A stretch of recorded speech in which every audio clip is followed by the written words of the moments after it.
One of my students took this exact same quiz nung nag-umpisa pa lang siya. And ngayon, malapit niya nang ma-achieve yung first six-digit monthly goal niya para sa sarili niya.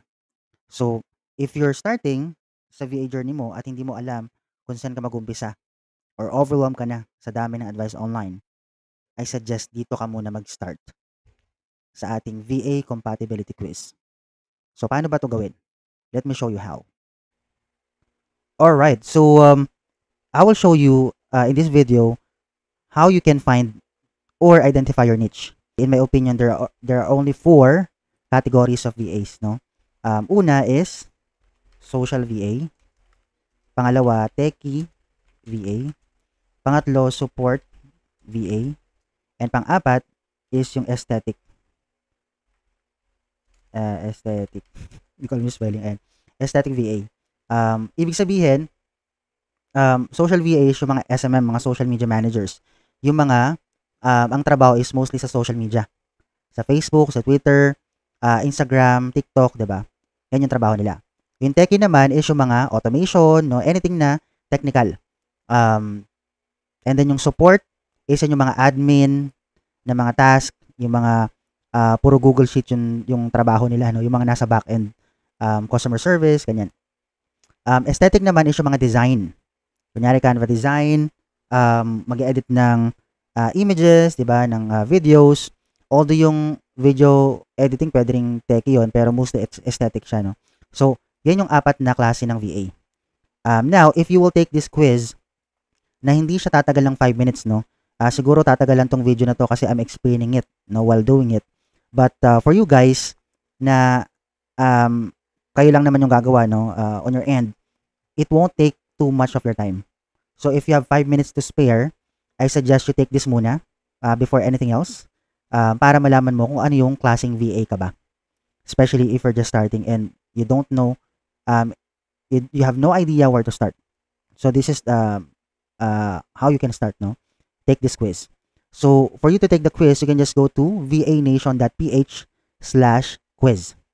Okay, yan yung ating VA compatibility quiz. Alright? So, after mo tong puntahan tong site na to, dito ka mapupunta. Alright? So, what type of VA are you? So, click mo lang yung arrow. Ayan. So, eto, dalawa yung, sa isang sentence, sa isang question, dalawang part siya. Yung unang part, kunyari ito, I am more interested in playing around web apps and systems than in direct customer interaction. So, ang gagawin mo is, when you're taking this quiz, pipili ka sa kung aling statement yung mas bagay sa'yo or mas nakaka-relate ka. So, kunyari, mas nakaka-relate ka sa first statement, mas interesado ka sa web apps and systems, mag-agree ka.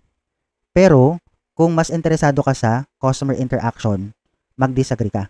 Ibig sabihin, yung nasa taas, agree, nasa baba, disagree. Ngayon, kapag hindi ka makadecide, mag-neutral ka. Pero, I suggest huwag kang puro neutral kasi yung automation natin hindi siya gagana ng maayos kung puro neutral yung sagot mo. So, as much as possible, kung mag-neutral ka man, isa or dalawang beses lang. The rest, dapat kang pumili. Whether agree or disagree. Whether first statement or second statement.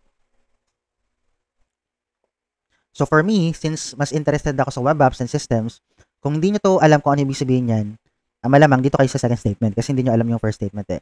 So, for me, dahil mas interesado ako dito sa unang statement, I would agree. Ayan. So, next. Are you into designing visual elements ba? Than crafting marketing strategies? So, for me, mas gusto ko yung marketing strategies. So, disagree ako dyan. Ayan. Nakikita nyo yung pattern? Kung ano yung nasa taas, kapag mas relevant sa'yo yung first statement, agree. Mas relevant sa'yo nasa babang statement, disagree. Diba?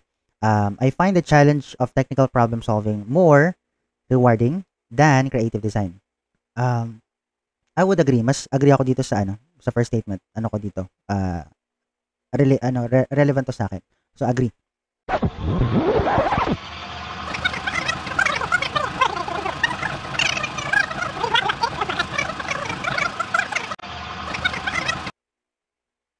Ayan. So, ngayon, after nyong sagutan yung mga questions, i-provide nyo yung email address nyo.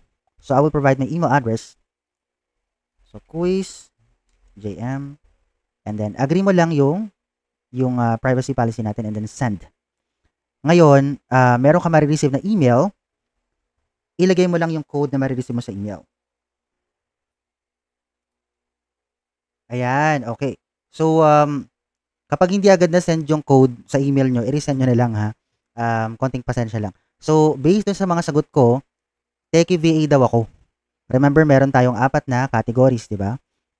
Social VA, Techie VA, Support VA, and Aesthetic. So, based sa mga sagot ko, Techie daw ako. Ano ba yung mga Techie VA? This group is for people who are good with technology and know how it can make a business work better. So, tama naman siya sa akin. Now, depende yan sa mga sagot nyo kung ano yung lalabas sa inyo. Pwedeng Techie VA din kayo, kagaya ko, or baka social naman, baka support, baka aesthetic. I suggest you answer honestly. Hindi dahil gusto nyo kunyari mag-social media manager, yung mga isasagot nyo tungkol lahat sa social media. Huwag ganun. Para malaman nyo talaga kung ano yung, and ma-identify nyo talaga kung ano yung bagay sa inyo na skill, and later on yung niche mo, I suggest answer honestly. Okay? Again, this will not take 5 minutes, no? Sagutan nyo lang siya, and then you will see in the end kung ano yung klaseng VA ka. Now, after mo malaman kung anong klaseng VA ka, so what's next? So yung next step is I invite you to our community sa ating Facebook group. Ayan. So this is our Facebook group. You can search this on Facebook. It's Virtual Assistant for Beginners. So pagka-join mo ng ating group, make sure na sasagutin mo yung mga questions. Okay? So yun lang naman, and thank you. I'll see you inside Virtual Assistant for Beginners Facebook group.